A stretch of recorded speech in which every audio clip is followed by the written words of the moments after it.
un día como hoy, un 15 de enero, nació Molière. Así es que es una excelente fecha para recordar su vida y hablar sobre su obra. Los papás de Molière venían de familias tapiceras. El papá era tapicero, la mamá era hija de un tapicero, así es que se cree que esta unión no fue tanto por amor, sino por conveniencia comercial y mercantil. Pero eso no importó porque 10 meses después del matrimonio, al cual por cierto cada uno aportó una dote de 2.200 libras tornesas, lo que equivale más o menos a 100.000 euros, a los 10 meses de haberse concretado la unión, nació Jean-Baptiste Poquelin Molière. Este dato de la dote y las libras tornesas y el equivalente a hoy solamente es para indicar que Molière venía de una familia acomodada. No eran nobles, pero sí tenían ingresos suficientes para vivir bien. Y esto hace una gran diferencia. Bueno, Molière tuvo 5 hermanas y hermanos y dos medias hermanas, porque la mamá de Molière se murió cuando él tenía 10 años y el papá se casó de nuevo. El abuelo materno de Molière era amante del teatro y le gustaba llevarse a su nieto al Hotel Borgoña, donde actuaba un famoso trío de farsa, de comediantes. Este trío estaba integrado por Turlepin, Gros Guillem y Gaultier Gorgil. No sé francés, aquí te dejo cómo se escriben los nombres porque no sé si los estoy pronunciando bien o mal. Ahí Molière se enamora de la farsa y del teatro, pero más adelante llegamos a este punto, porque el papá de Molière fue nombrado tapicero real, maestro tapicero de la Casa Real en 1637, y este es un cargo que se heredaba. Así es que Molière a los 16 años aceptó ser el sucesor de su papá y prestó juramento y todo.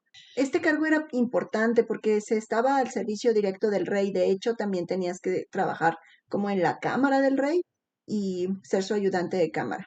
Pero mientras tanto, Molière entró a la escuela, estudió humanidades y también tuvo un título como licenciado en Derecho. Parece que su papá le compró el título, pero es que ya había terminado como la carrera de humanidades y era como que una especialidad y si pagabas te podían dar el título más fácil. Igual Molière no tenía idea de dedicarse a las leyes.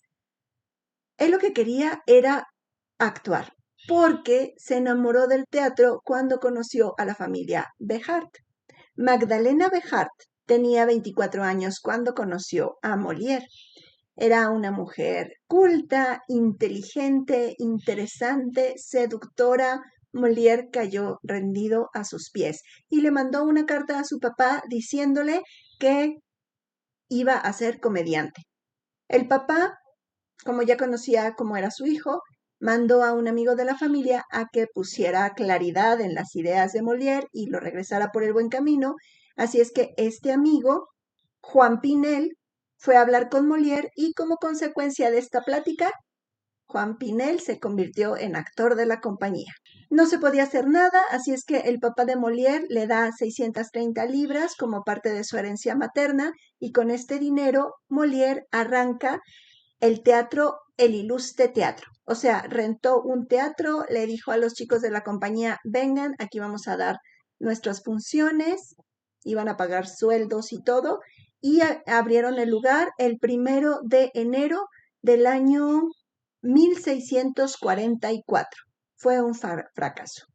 No tenían público, eh, no pudieron sacar dinero para pagar las deudas, o sea, la renta, los salarios, y no, duraron 8 meses. Para agosto, Molière no tenía con qué pagar nada y debían todo, y pues lo metieron a la cárcel por deudor. Su papá lo rescató. Fue su papá, lo sacó de ahí, Molière obviamente cerró el lugar y todo, y los que quedaban de la compañía, junto con Magdalena y Molière, pues se fueron de París a actuar por las provincias, o sea, en un carromato como actores trashumantes. Ahí estaban de un lugar a otro. Y duraron 13 años fuera de París. Tenían relativo éxito hasta 1653, cuando se presenta la primera obra cómica de Molière, El Atolondrado. Esta obra fue un éxito, llamó la atención del príncipe de Conti, y a partir de ahí la suerte les sonrió porque el príncipe les dio una pensión para que pudieran hacer las obras y durante 3 años tuvieron dinero asegurado y actuaban para la corte del príncipe, pero un día el príncipe decidió que ya no quería ser más disoluto y que iba a tener una vida de orden, una vida moral y una vida sana, y los actores y el teatro no entraban en esta nueva forma de vivir. Así es que pues dejó de darle dinero a Molière, dejaron de apoyar a la compañía de Molière, pero Molière pues ya podía ir a París a presentarse ante la corte del rey. Consiguieron el permiso, se presentaron en la corte del rey Luis XIV con la obra Nicomedes de Corneille. Esta es una tragedia. No les fue mal en la función, pero no fue así como que tú digas qué bárbaro como arrasaron con los aplausos. Entonces Molière pidió permiso para presentar un pequeño entremés, El Doctor Enamorado. Era una comedia que él escribió. Bueno, con El Doctor Enamorado las risas fueron unánimes y ahí sí, el rey quedó muy satisfecho con la función y los nombró compañía de Monsieur, el príncipe hermano, único hermano del rey. Entonces prácticamente se convierten en la compañía teatral del rey. Y el rey les da una pensión mensual también para que se dediquen a hacer teatro. Ya con esto, sin falta de dinero, porque además tenían un espacio en donde iban a actuar y podían cobrar las entradas. Así es que la fama de Molière a partir de ahí creció. Presentaron El Atolondrado, El Despecho Amoroso y Las Preciosas Ridículas, lo catapultó al éxito. Para las bodas de Luis XIV con María Teresa de Asturias, Molière presentó El Cornudo Imaginario. De esta obra se dieron 40 representaciones, fue un éxito. En 1662 presentaron La Escuela de Mujeres. Con esta obra, Molière logró que el rey le diera una pensión extra de 1,000 libras para que siguiera escribiendo porque era un poeta cómico excelente. Y aquí tengo que hacer un paréntesis porque se acuerdan que Molière estaba con Magdalena Bejart. Bueno, pues Magdalena tenía una hija, solo que antes de conocer a Molière tuvo una hija y esa hija no vivía con Molière, no vivía con Amanda porque pues Amanda era una actriz, estaba en un ambiente no muy apto para una niña, además viajaba mucho, así es que ella había mandado a su hija con unos parientes para que la cuidaran. Pero cuando empezaron a tener éxito, Magdalena mandó a que Amanda se quedara con ella. Amanda ya tenía 10 años, Molière tenía 31 en ese tiempo, y pues Amanda se quedó a vivir con Magdalena y Molière y empezó a integrarse también a la compañía, aunque era niña. Pasaron los años y Molière se enamoró de Amanda. Se enamoró de Amanda, se casó con Amanda y bueno, Amanda se convirtió en la estrella de la compañía porque triunfó en París cuando presentaron la obra de La Crítica a la Escuela de las Mujeres. El público la amó. Más adelante les voy a platicar de qué se tratan estas obras. Así es que en enero de 1664 nació el primer hijo de Molière con Amanda y presentó en ese año El casamiento a la fuerza, La princesa de Élida, Tartufo, aunque Tartufo lo prohibieron. Lo presentó ante un grupo pequeño, no le dieron el permiso de presentarla y esa obra tuvo muchos problemas para que la dejaran presentarla, pero lo logró. Y obviamente hoy es una de las obras más famosas de Molière. Ese mismo año murió su hijo y se peleó con Amanda, rompió con Amanda por primera vez. En 1665 Molière estrenó Don Juan o El convidado de piedra.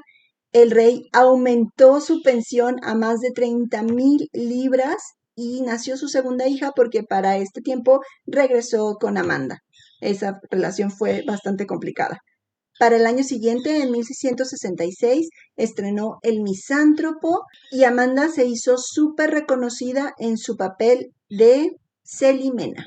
Molière triunfaba, pero en su interior había sombras y celos porque, pues obviamente Amanda era 20 años más joven que él, era guapa, era inteligente, era actriz de teatro, entonces por eso muchas de sus obras giran alrededor del conflicto de un matrimonio arreglado o de un matrimonio entre un viejito y una jovencita.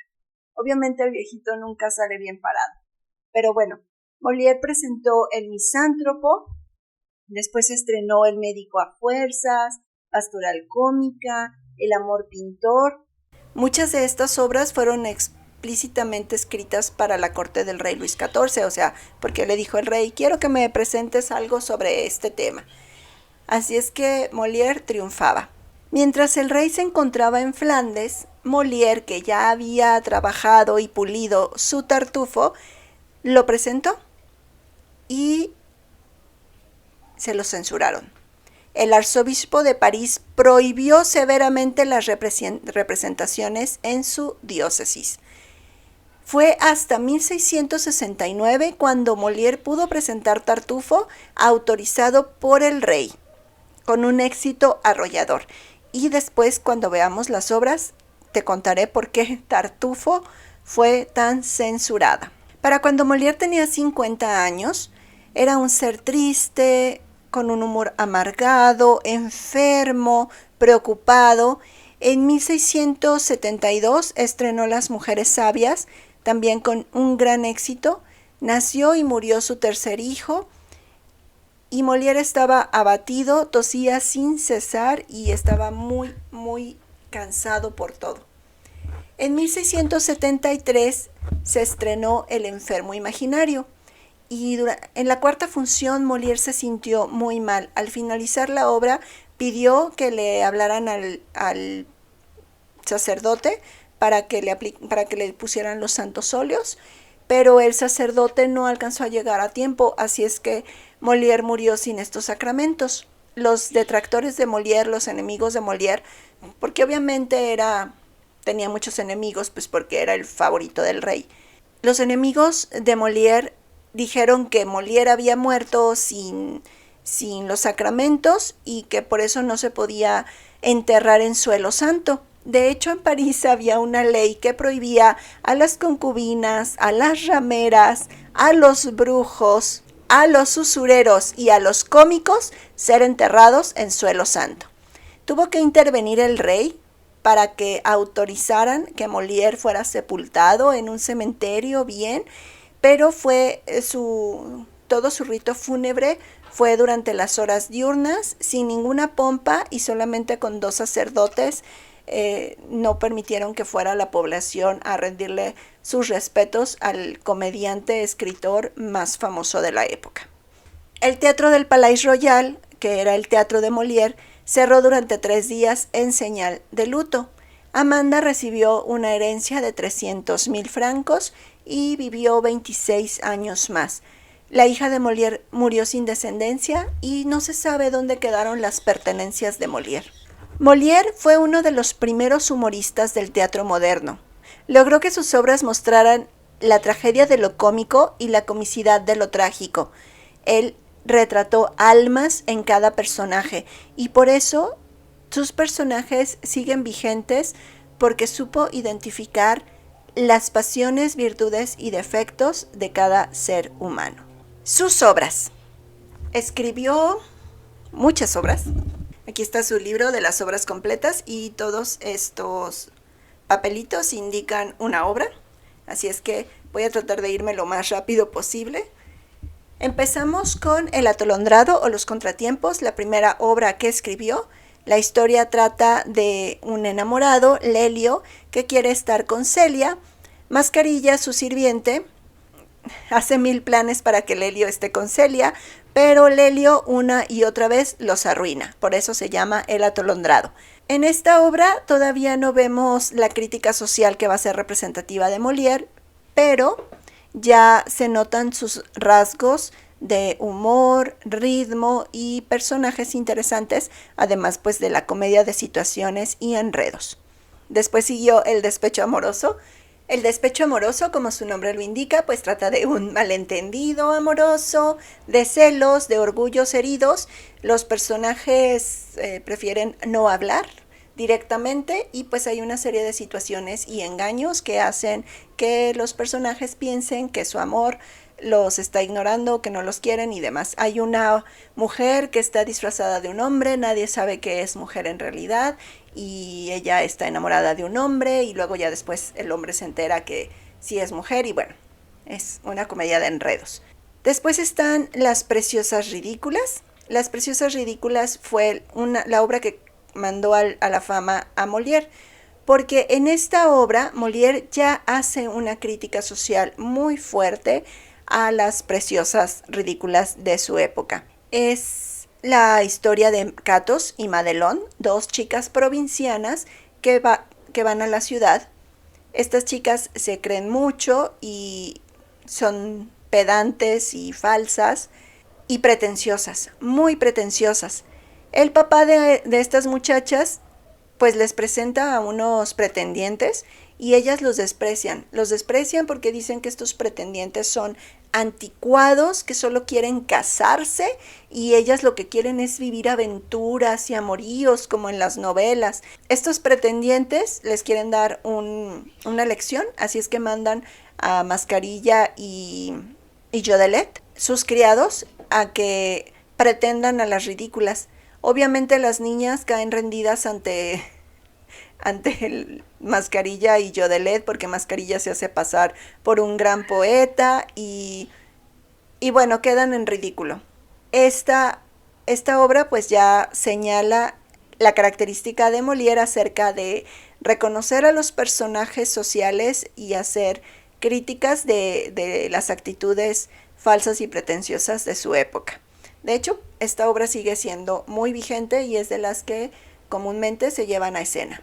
En Esganarel o El cornudo imaginario, este tema de los cornudos va a ser muy recurrente en la obra de Molière. Aquí Molière ridiculiza a Esganarel porque Esganarel ve a su mujer en una situación con otro hombre, no en una situación comprometida ni nada por el estilo, pero él decide que su mujer está poniendo el cuerno. Entonces a partir de ahí se siente engañado, se ve engañado y es un marido cornudo. Y ya a partir de eso se desatan toda la serie de situaciones cómicas.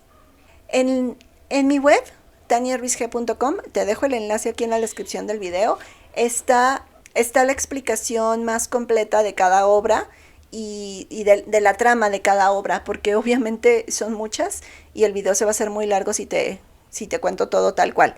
Entonces, la información más completa te dejo el enlace en la descripción del video. En Don García de Navarro o El Príncipe Celoso, esta obra no tuvo tanto éxito, solo se dieron 4 funciones y Molière dijo que no la volvería a presentar, porque el personaje de Don García de Navarro no es tan cómico, es más trágico. Entonces a la gente no le gustó esta mezcla de hombre celoso que no les daba risa, sino que los hacía sentir penita.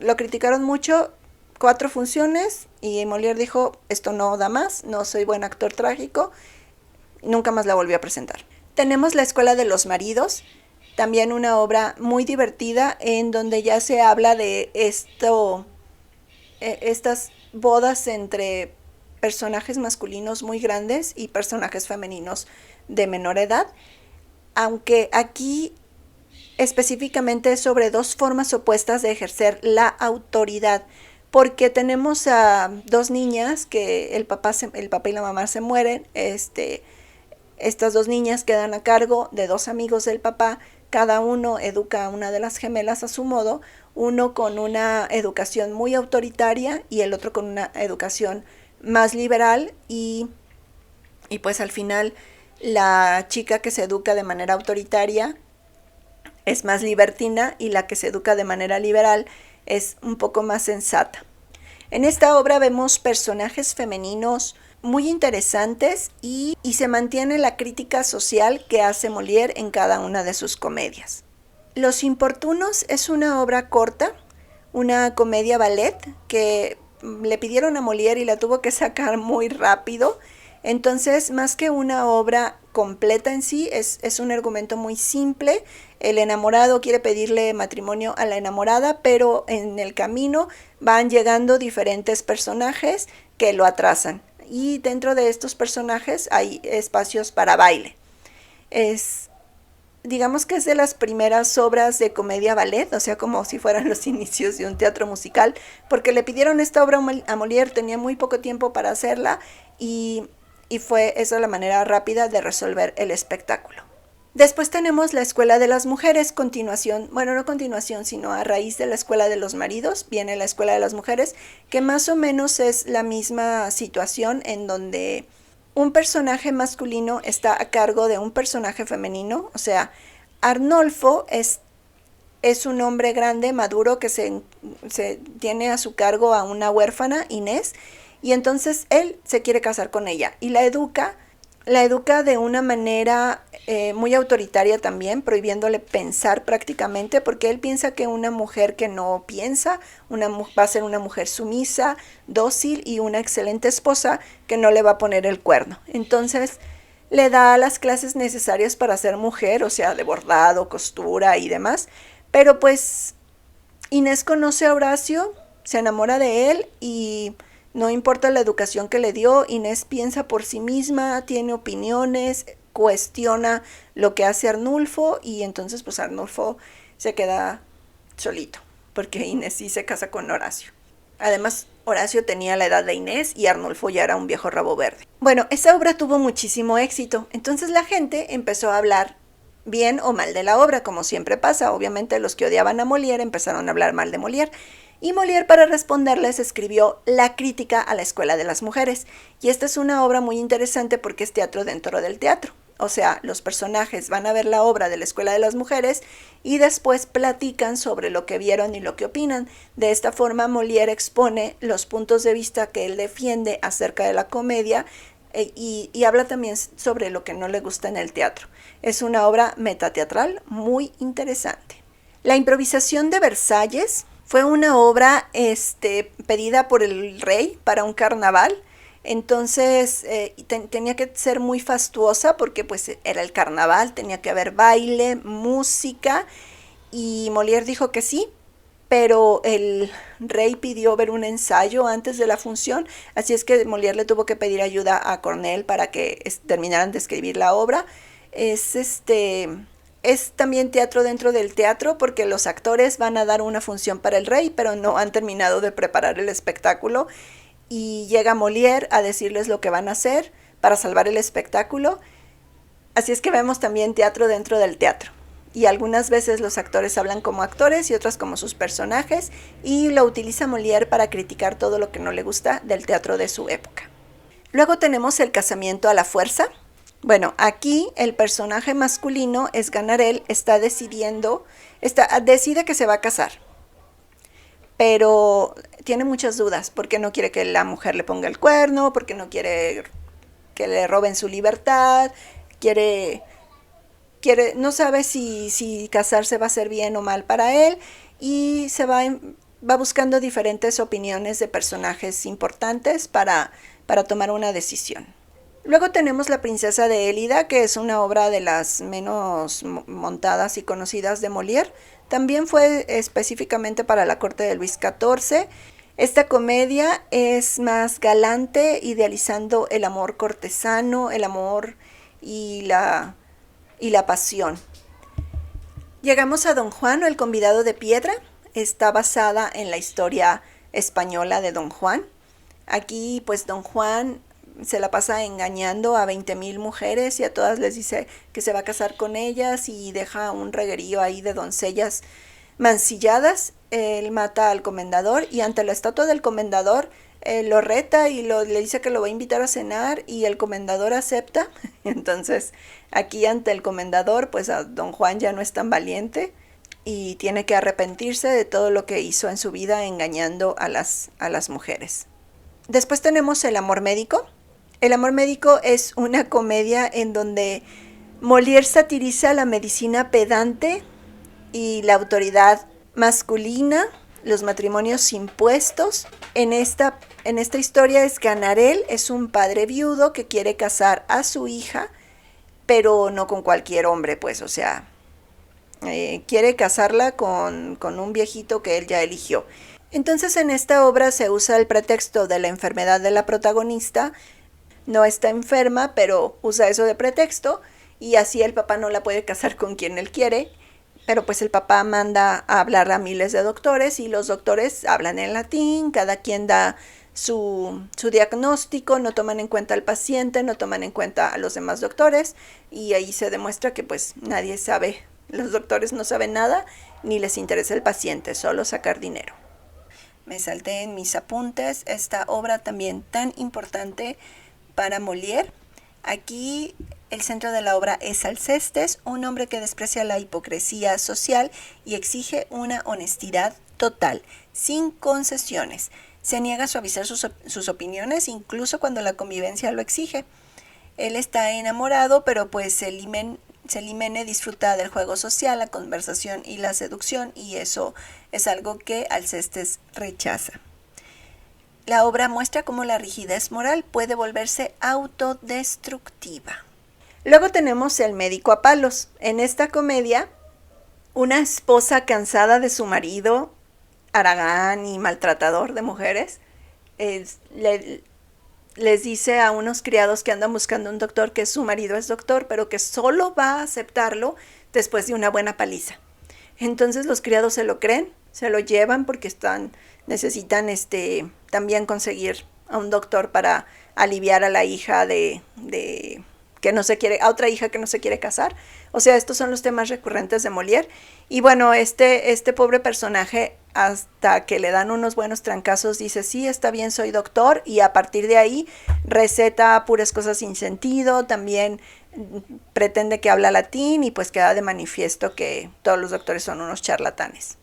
Luego tenemos la pastoral cómica, que es una sátira de las pastorales italianas que idealizaban el amor y el amor exagerado. Entonces aquí Molière se burla de todos esos personajes. Meliserte fue otra comedia pastoral y quedó inconclusa. Esta también habla sobre el amor idealizado. En El siciliano o El amor pintor, Molière retoma uno de sus temas favoritos, los celos masculinos llevados al extremo. La obra se sitúa en Sicilia y gira en torno a don Pedro, un hombre mayor, rico y profundamente celoso. Igual, don Pedro encierra a una jovencita y se quiere casar con ella, pero pues no quiere que lo engañe. Y llegamos a Tartufo. A Tartufo, esta obra que estuvo tan censurada. ¿Por qué? Bueno, porque Tartufo es un personaje que representa a un falso devoto, a la hipocresía disfrazada de virtud y al peligro de la superioridad moral sin un pensamiento crítico. Y esta obra es completamente vigente en la actualidad porque cuánto coach falso no nos encontramos por redes. Bueno, pues la acción se desarrolla en la casa de Orgón, un hombre acomodado que ha caído bajo el influjo de Tartufo. Él piensa que Tartufo es un sujeto piadoso y lo acoge como su guía espiritual. Entonces la familia pues se da cuenta de que solamente se están haciendo huella al papá y quieren evitar que Tartufo siga apoderándose del dinero y es más, Orgón, cegado por su fanatismo, deshereda a su hijo, quiere casar a su hija con Tartufo y le entrega los documentos de sus propiedades. La esposa de Orgón le pone una trampa a Tartufo, lo seduce, esconde a Orgón y Tartufo cae redondito porque pues en realidad no es un santo, ¿verdad? Ahí Orgón se da cuenta de que todo el tiempo ha sido engañado, pero Tartufo dice, no importa, ya me diste tus papeles, esta casa y todas tus propiedades son mías, así es que vete de aquí. Y tiene que intervenir el rey para engañar al impostor. Por eso estuvo prohibida, porque a los sacerdotes no les gustó que usaran la imagen de un hombre devoto, guía espiritual, para señalar todos estos vicios y todas estas truculencias que hacía Tartufo, entonces por eso la prohibieron durante tantos años. Pero obviamente tuvo muchísimo éxito cuando vivía Molière y sigue teniendo mucho éxito y actualmente se sigue llevando a escena. Otra de las obras es Anfitrión. En esta Es una comedia mitológica porque Anfitrión, un general tebano, se encuentra en la guerra cuando el dios Júpiter se enamora de la esposa de Anfitrión y entonces toma la apariencia de Anfitrión para engañar a la esposa. Y bueno, obviamente como es Dios, pues al final, como es un Dios, al final se le perdona todo, porque claro que Anfitrión cuando llega a su casa se da cuenta de que su esposa estuvo con alguien y no precisamente con él. El avaro es otra de las obras que seguramente has escuchado, El avaro de Molière. Aquí tenemos a Harpagon, un hombre obsesionado con el dinero, desconfiado y autoritario. Y bueno, cuando desaparece el cofre de dinero de Harpagon, pues el avaro pierde completamente la razón, sospecha de todos y muestra hasta qué punto su identidad está ligada a su riqueza. Luego tenemos a Jorge Dandín o El marido humillado, una comedia en donde también se critica a las clases sociales que quieren estar en un lugar que no les corresponde. Porque Jorge Dandín es un campesino que compra un título de noble para casarse con Angélica, integrante de una familia noble, pero que ha caído en la desgracia porque se quedaron sin dinero. Jorge Dandín, este campesino, piensa que al haber comprado su título de nobleza, y esto significa que tiene dinero, pues va a ser respetado por su familia, pero no. Ni Angélica lo respeta ni los papás de Angélica y lo siguen tratando como un vil campesino. Tenemos al señor de Puchenac, que es una comedia ballet. Aquí también hay música y baile, en donde Molière lleva la farsa al extremo para ridiculizar los matrimonios impuestos, la falsa autoridad y lo absurdo de las normas sociales. En Los amantes magníficos también es una comedia ballet escrita para la corte de Luis XIV y aquí Molière combina teatro, música y danza para reflexionar con ironía elegante sobre el amor, el poder y la ostentación. El burgués gentilhombre es otra de sus obras muy conocidas. En esta, un burgués también quiere hacerse pasar por un hombre noble, sabio, y para esto contrata a muchos maestros, contrata a un maestro de filosofía, a un maestro de canto y a un maestro de danza. Todos se aprovechan de él, lo hacen quedar en ridículo, él realmente no entiende nada de lo que le enseñan y no sabe bien dónde utilizarlo, pero pues quiere pertenecer a una clase social que no le corresponde. Además hay un conflicto amoroso también por ahí. Psique es una comedia trágica, también con ballet, sobre el mito clásico de Psique y Cupido.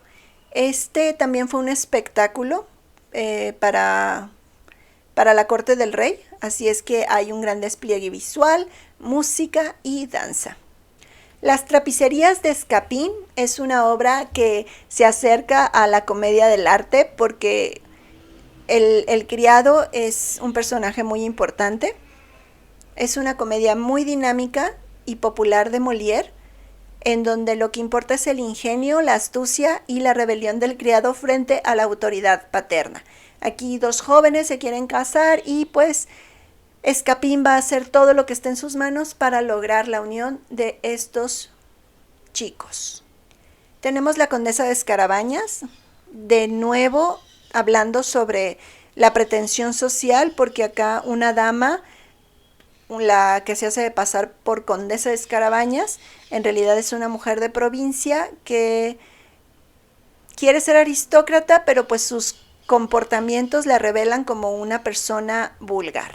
Y luego tenemos Las mujeres sabias. En esta obra, las mujeres hay tres mujeres muy pedantes, con una falsa erudición y un uso de saber como forma de poder y dominación. Se burlan de el esposo, no quieren casar, bueno, las hijas no quieren casarse, una hija y una prima, porque otra de las hijas de una de las mujeres sabias, de la mujer sabia, está enamorada y quiere casarse con su novio, pero pues la prima, la mamá y la hermana le dicen, no, esas cosas no hacemos nosotras que somos tan inteligentes. Y obviamente hay un criado que se aprovecha de ellas porque en realidad no sabe nada, pero dice que es maestro de filosofía. Entonces solamente dice cosas sin sentido y estas caen rendiditas ante sus pies. Y por último, El enfermo imaginario, que como ya mencioné, pues después de la cuarta función, Molière muere. En esta obra, A través de la comedia, el autor satiriza la obsesión por la enfermedad, la medicina dogmática y habla también del miedo a la muerte. El protagonista es un hombre sano, pero que piensa que está enfermo. Vive rodeado de médicos, recetas y tratamientos y gasta su fortuna en cuidados innecesarios. Muchas gracias por haber llegado al final del video. Si estás en Guadalajara y quieres saber más sobre los cursos de actuación que tenemos disponibles, te dejo el enlace en la descripción del video.